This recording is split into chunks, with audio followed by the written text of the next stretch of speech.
अम्बाला नाम के एक छोटे से शहर में गांव के दो व्यक्ति काम करने के लिए आते हैं, जिसमें से एक सच्चा था और एक झूठा था। लोग भी दोनों को इसी नाम से बुलाते थे। अरे सच्चे, ये सोच तो काफी अच्छा है, लेकिन अब बस काम मिल जाए तो जिंदगी बहुत आसानी से कट जाएगी।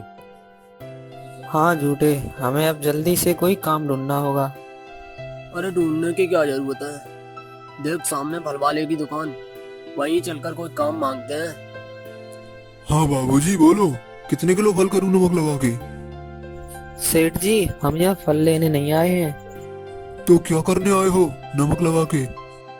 सेठ जी, हम गांव से आए हैं। हमने सुना है शहर में कोई काम करने के लिए मिलता है, और कोई काम मिल जाता तो कृपा हो जाती है आपकी। अरे तुम दोनों तो बिल्कुल सही जगह आए हो नमक लगा के।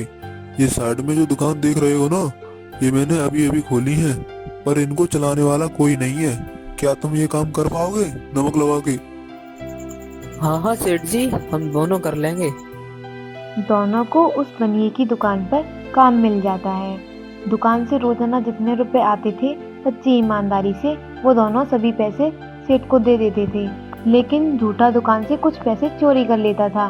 कुछ वर्ष तक सेठ के यहाँ काम करने के बाद उन्होंने खूब धन कमा लिया था। अरे यार सच्चे, बहुत वर्ष हो गए काम करते करते, और फिर धन भी बहुत कमा लिया है। और जब से शहर आया ना, तब से हमने अपना गांव भी नहीं देखा। तू ना कल अपने गांव के लिए निकला जाए। बात तो तू सही बोल रहा है यार, धन बहुत कमा लिया, अब अपने गांव ही रहेंगे। दोनों ही शहर से गांव आते हैं। गांव के पास पहुंचने से पहले जो झूठा था, उसके मन बेईमानी आई। सुन रे दोस्त, इतना पैसा लेकर जब हम घर पहुंचेंगे, धूम मचेगी, दावत होगी, लोग सुनेंगे शोहरत होगी। शोहरत सुनकर आएंगे डाकू, गांव लुटेंगे, गोली चलेगी, लोग मरेंगे, तेरा बाप भी मर जाएगा, तेरी माँ को भी लगेगी गोली, जान भी जाएगी, पैसा भी। पैसा ही हर दुख की जड़ है, सच्चे पैसा ही हर दुख की जड़ है। भोला भाला वो बेचारा आंख में आंसू भरकर बोला। तो दोस्त कोई तरकीब बताओ जिससे जान भी बच जाए और हमारा पैसा भी। गांव के बाहर बहुत पुराना पर्वत का एक पेड़ है ना, उसके नीचे चलो, दबा दें सारा पैसा, फिर जब जितना पड़े जरूरत उतना निकाल कर ले जाएंगे। ठीक है दोस्त, ये बहुत अच्छी तरकीब है। बरगद के नीचे जाके पैसा छोड़ दिया। रात ही रात उस झूठे ने फिर गड्ढा खोदा और सारा पैसा जमा किया और गड्ढा भर के भाग गया। दूसरे दिन ही फिर पहुंचा सच्चे के पास, बोली सी सूरत से बोला।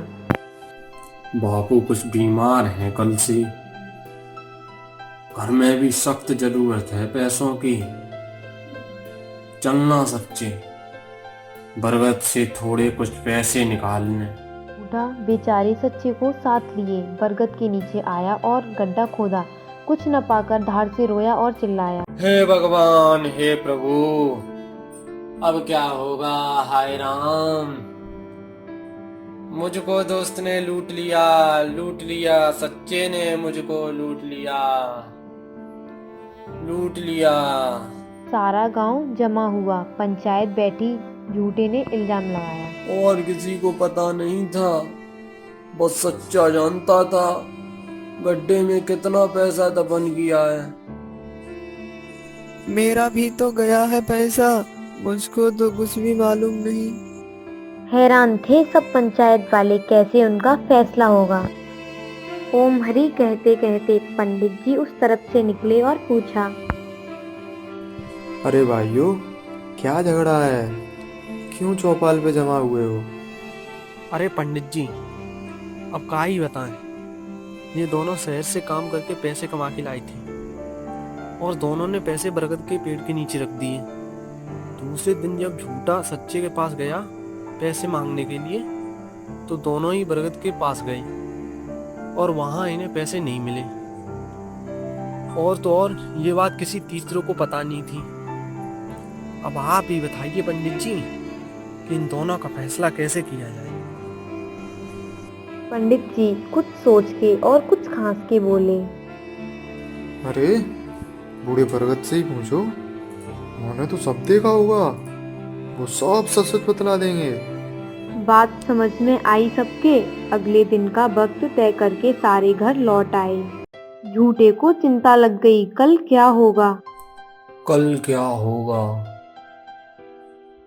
भला बूढ़ा बरगद बोल पड़ा तो फिर मेरी तो चोरी पकड़ी जाएगी।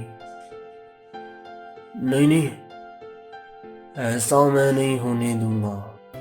रात को उठ के झूठा उस बरगद के पास पहुंचा, देखा अंदर से वो बरगद खोखला था। फिर से झूठे को एक चालाकी सूझी। झूठा छुपके बरगद के अंदर ही बैठ गया।